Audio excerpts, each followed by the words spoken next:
ba, talagang sinusubukan nila tayo 'no. So, may mga bali-balitang ila-lockdown etong Senado. Sa tutuusin hindi lang ngayon, noong nakaraang araw ko pa sinasabi yan na hinihigpitan or, yung ibang mga empleyado nga diyan ay hindi na pinapapasok. Talagang gusto nilang ano, isarado, alam na natin kung bakit. Dahil siyempre sa Huwebes, ayon kay Senator Rodante Marcoleta ay magkakaroon ng hearing diyan, 'di ba, ng Senate Blue Ribbon Committee. Legit, 'no? Legit the Senate Blue Ribbon sa pamumuno ni Pia Cayetano and Rodante Marcoleta. At kamakailan lang merong interview si yung attorney ng 18 Brave Marines na meron pang 14 na testigo. Kung di ako nagkakamali, 14 or 40, hindi ko alam hindi ko masyadong sure. Pero may mga bagong testigo at may mga bagong pasabog. Kaya ngayon siguro natataranta. Natataranta ang mga kupal na mga demonyo na ayaw na pag-usapan itong flood control scam.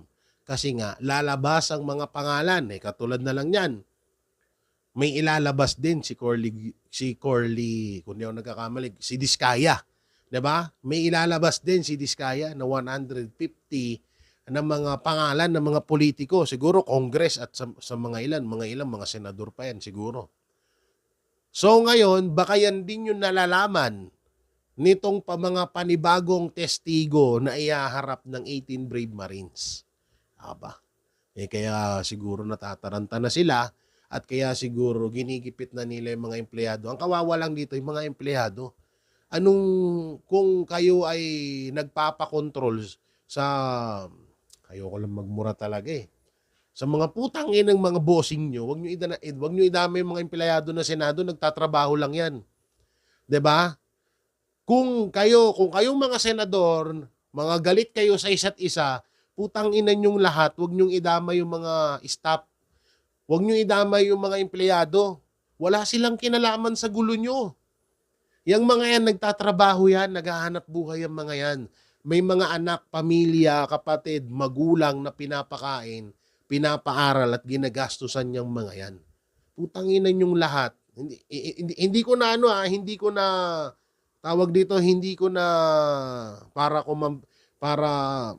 o sige, idiin na natin. Etong sinasabi ko sa lahat ng BBM senador, tanginan yung lahat. Gawawa yung tao sa inyo. Yung ibang mga empleyado hindi na makapasok, paano na lang yung hanap buhay nila?